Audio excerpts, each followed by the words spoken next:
Alright, this is going to be my video review of the Dainese City Guard jacket, new for 2014. I couldn't find any video reviews online, and the pictures that I did find kind of sucked, so hopefully this review in English, I found another review that wasn't in English, this review in English will help you decide if this is the jacket for you. A couple of things I want to start off with are my measurements. I'm also going to list these measurements in the description of the video. I have a 105 centimeter chest. That's right about, from here, around here. I have 67 centimeter arm length. That's from my shoulder to my wrist. I have a 194 centimeter wingspan, wrist to wrist, my arms extended. And I think the most important measurement is it's 89 centimeters from the middle of my neck down to about here on my shoulder, and then down all the way to my wrist on my arm. Now this measurement is important because that shows it converts to a 35-inch dress shirt size. So a good measurement, I wear a size 17 and a half, 34, 35 dress shirt, so that kind of gives you, if you live in the United States, hey, that's the how you can kind of compare what your size is compared to my size and how this jacket fits me. This jacket in general, number one, I got this jacket for comparatively low speed driving, stop and go city traffic.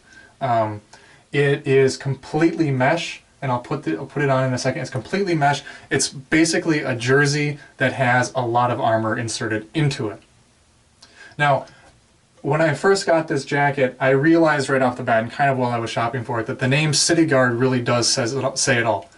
It is great for driving around the city. Low speed with high impact protection. Now if you're going to take this jacket out and really thrash around on the freeways, 60, 70, whatever mile per hour over the speed limit that you like to go, this is probably not going to be the best jacket for you. Why? Because as soon as you take a dive going on the freeway at freeway speeds, you're going to rip the crap out of the arms and whatever you slide on, and this jacket isn't going to provide a whole lot of protection for you. However, if you're doing most of the driving in the city and your biggest fear is running into somebody, having somebody run into you at relatively low speeds, this jacket is a great option because it has a lot of impact protection built into it.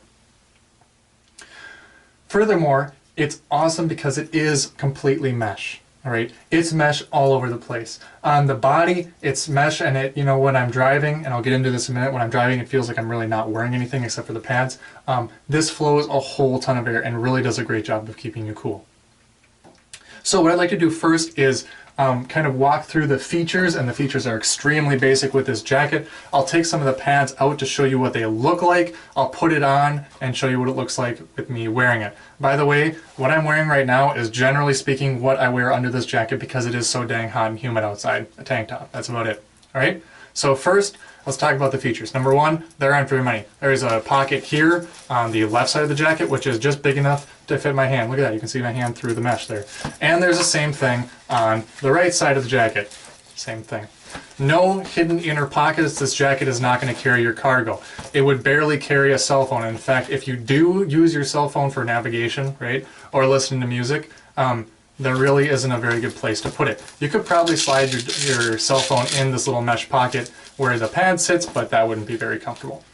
For adjustability, it does have adjustment on the side here.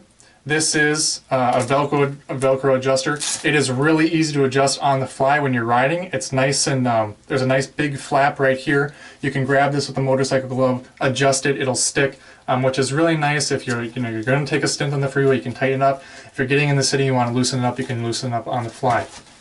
On the end of the wrist here, there's a little bit of adjustment at the same thing. It's also Velcro. You can adjust it tighter, looser, of course. I find that I don't usually really even touch these. Okay, now I'm going to take an example of the padding out to show you what it's like, how thick it is. And this jacket, by the way, is also very heavy. So let me take the padding out and I'll show you what that's like. Okay, this is an example of the left side chest protector. Okay, and it fits right about here. Alright, now looking at this, it doesn't look like very big, but turn it on its side and you notice this thing is pretty thick. Okay, it's very tough plastic on the outside. I don't know what it's made out of. Somebody can correct me. It's got this nice neoprene mesh with a lot of breathability underneath. However, one thing that I've noticed that when I got these in the jacket while driving, these do get a little hot and sweaty. All right, that's just the case. They block a lot of the wind. There is mesh all over the jacket, but these things really do block a lot of the wind, and you're going to get sweaty underneath them if you decide to keep them in the jacket. Okay, so these are the chest protectors. I'm sorry, this is the G2 back protector. It goes like this on your back. It has a little bit of flexibility to kind of flex as you go from the upright riding position maybe down to more of a tuck riding position. It gives you a lot of shoulder flexibility. Right here you can see that this sits on your lower part of your back. Your shoulder blades stay mostly on the outside of this portion. It's thick on the outside. It does have, again, a lot of mesh on the inside, but it still does get hot.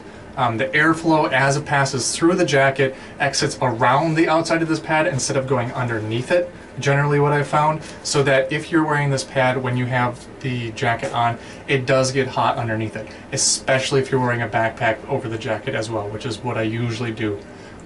So that's the back protector. Okay. Now what I'm going to do is I'm going to show you the jacket with the with all the pads in it to show you what it looks like, and you'll see that the pads all sit in very nice, tight, really solid sort of pockets. You can see on the outside is mesh. On the inside, it's more of this sort of stretchy lycra-like material. These keep the pads in place for the most part, and they don't shift very much, which is kind of nice. You can see on the back, for the back protector, it's, let me get rid of that. You can see where the back protector sits. There's mesh all the way around the outside, and then there's this kind of this lycra-like, or spandex, if you will, type fabric underneath there. Same with the shoulder pads on the inside, and the elbow pads as well. Here I've got the jacket on. Notice as my arms rest against my sides, it looks like I have giant shoulders. Like all of a sudden, wow, your shoulders got huge. You know, it looks kind of cool, it looks like I'm super strong and muscular, but then you do this, and you notice, hey, look, the shoulder pads stick out pretty far. Now that's something I noticed with this jacket in general, is that the pads don't conform with my arms when I move them from like this, okay? They stick out a little bit. I thought, hey man, that means that the jacket is way too small. Well, in reality, all of a sudden when you get into the riding position, they're in exactly the right place, okay? Now, for my height, I'm 6'3". I have a relatively long arms but narrow shoulders. This is a large size jacket. Again, this is a large size jacket. If you wear, you know, normally like they're similar size to me, but you have really wide shoulders, these shoulder pads are going to be up even more like this when your arms are at your side, because your shoulders are going to push them out more. All right. So this just happens to work with the large size. It's approximately right in the arm length. It's maybe just a hair short. And it's the shoulders are a little bit narrow, especially with the shoulder pads in them. Okay. Now, like I said, when you get into the ride position or into the tuck position, and my motorcycle is pretty neutral in terms of what I ride a 2007 Honda 919. It's pretty upright. When I get into the riding position, the pads kind of lock into place. All right. Notice my shoulder pads kind of get into the right place. The chest protector gets in the right place, and the back protector sits relatively flat on my back. All right. You'll also notice right here, if you can see it, that I have a lot of space in between the bottom of my pants right here and the bottom, or the top of my pants and the bottom of my jacket. This jacket is relatively short. Now, it does have a nice feature on the back.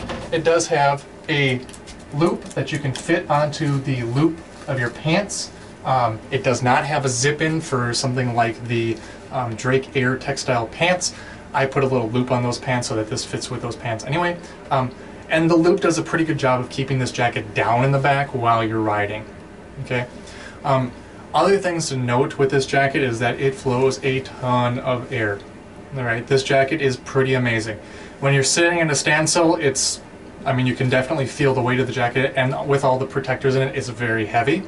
But when you get moving, it's amazing. Airflow under the armpits, airflow completely down the arm, through the upper arm, under the armpits, around the chest protector, kind of right under here near your belly button or ab area. Really flows a lot of air, feels really, really nice.